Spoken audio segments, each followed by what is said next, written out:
Bienvenue dans Next Gen Manufacturing. Aujourd'hui, on va s'intéresser à un procédé qui façonne, au sens propre du terme, notre futur matériel, la pultrusion. C'est un peu la technique secrète qui se cache derrière plein d'objets haute performance qu'on utilise tous les jours. On peut vraiment se poser la question, oui, comment on fait pour obtenir ces profilés qui doivent être à la fois légers, hyper résistants et qu'on doit pouvoir produire en très grande quantité. Que ce soit pour le cadre d'une fenêtre high-tech ou la structure d'un camion, eh bien le défi est le même, créer une forme parfaite, continue, parfois sur des kilomètres. Et la solution, elle tient en un seul mot, la pultrusion. Alors oui, le nom a l'air un peu technique comme ça, mais vous allez voir, l'idée derrière est brillante de simplicité et surtout d'une efficacité redoutable. C'est vraiment le secret de fabrication de beaucoup de matériaux composites de pointe. Bon, alors, allons-y. Plongeons dans le vif du sujet pour voir ce qui se cache vraiment derrière ce terme. On va déconstruire ensemble le concept de pultrusion, étape par étape. Ok, la définition un peu officielle, c'est celle-ci. La pultrusion, c'est un procédé qui est complètement automatisé. Ça sert à fabriquer des pièces en continu, comme des poutres ou des tubes, qui ont exactement la même forme sur toute leur longueur. Mais le principe fondamental, le truc à retenir, c'est qu'on tire des fibres de renfort à travers plusieurs étapes pour les transformer en un produit solide. On tire, on ne pousse pas. D'ailleurs, le nom lui-même nous donne le plus gros indice.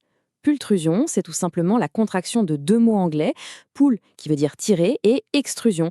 C'est tout le contraire de l'extrusion classique où l'on pousse une matière à travers un moule. Ici, on tire activement les fibres. C'est vraiment cette traction continue qui est au cœur, au centre de tout processus. Maintenant, suivons le parcours de la matière. Il faut s'imaginer cette ligne de production comme un véritable voyage, qui va transformer de simples bobines de fil en des profilés ultra résistants. Alors comment ça marche ? Tout part du déroulement des renforts, des milliers et des milliers de fibres de verre ou de carbone. Ensuite, elles plongent dans un bain de résine pour être complètement saturées. L'étape de préformage, juste après, leur donne leur section approximative avant d'entrer dans la filière chauffée. Et c'est là que tout se joue. La chaleur solidifie la résine autour des fibres. Le système de tirage, qui est le vrai moteur du truc, tire le profilé, maintenant rigide, hors de la filière, et à la fin, il est coupé à la longueur voulue. C'est un cycle parfait qui tourne en continu. Pour l'étape de l'imprégnation, qui est cruciale, il y a deux méthodes principales. D'un côté, l'imprégnation par bain. C'est la méthode classique, parfaite si on veut intégrer beaucoup de charge dans la résine, mais ça demande une très bonne ventilation. L'autre option, c'est l'imprégnation par injection. C'est plus propre, avec moins d'émissions, mais ça peut limiter un tout petit peu le pourcentage de fibres dans le produit final. Le choix entre les deux, en fait, ça dépend vraiment des propriétés qu'on recherche. Finalement, un produit pultrudé, c'est un peu comme une recette de cuisine. C'est un mélange très précis d'ingrédients. Alors, voyons voir ce qu'il y a dedans, quels sont les composants qui donnent à ces matériaux des propriétés aussi exceptionnelles. C'est la combinaison de deux éléments fondamentaux. D'un côté, on a les renforts, comme les fibres de verre ou de carbone. Pensez à ça comme l'ossature, le squelette de matériaux.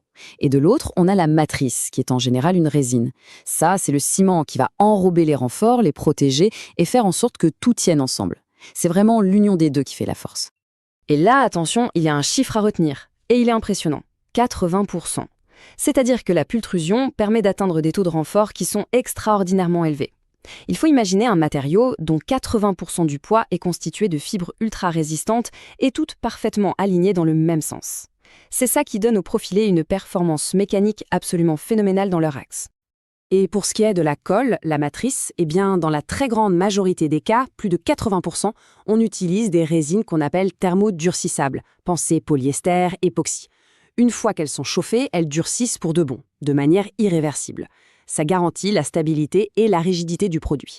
Les résines thermoplastiques existent, mais pour l'instant, elles sont moins courantes pour ce procédé. Ok, maintenant qu'on a vu le comment et le quoi, la question c'est pourquoi ? Pourquoi est-ce que ce procédé est si important pour l'industrie de demain ? La réponse, en fait, elle se trouve dans un équilibre parfait entre vitesse, résistance et efficacité. L'un des plus gros atouts, c'est cette production en continu. Et les vitesses avaient être vraiment impressionnantes. Un profilé en résine thermodurcissable sort à une vitesse qui peut déjà aller jusqu'à 10 mètres par minute. Mais les nouveaux développements avec les matrices thermoplastiques, eux, promettent des cadences jusqu'à 10 fois plus rapides. On parle de 100 mètres par minute. C'est une productivité juste énorme. Et ce point est absolument crucial. Grâce à cette énorme densité de fibres et à leur légèreté, ces composites ne sont pas juste une alternative. Non, ils rivalisent directement avec des matériaux comme l'acier ou l'aluminium dans des secteurs de pointe. Que ce soit la construction, l'aérospatiale ou l'automobile, tout en offrant des avantages décisifs comme une bien meilleure résistance à la corrosion et une isolation parfaite. Évidemment, comme tout procédé, il n'est pas parfait.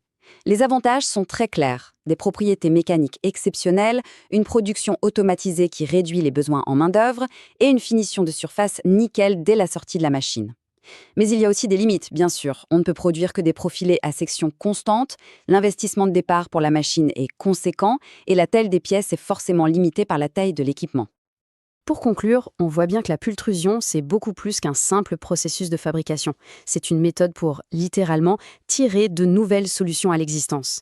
La demande pour des matériaux toujours plus légers, plus durables, plus performants, elle ne fait que grandir. Donc la question, ce n'est pas de savoir si ce procédé a un avenir, mais plutôt, quelles innovations incroyables va-t-il nous permettre de réaliser demain ?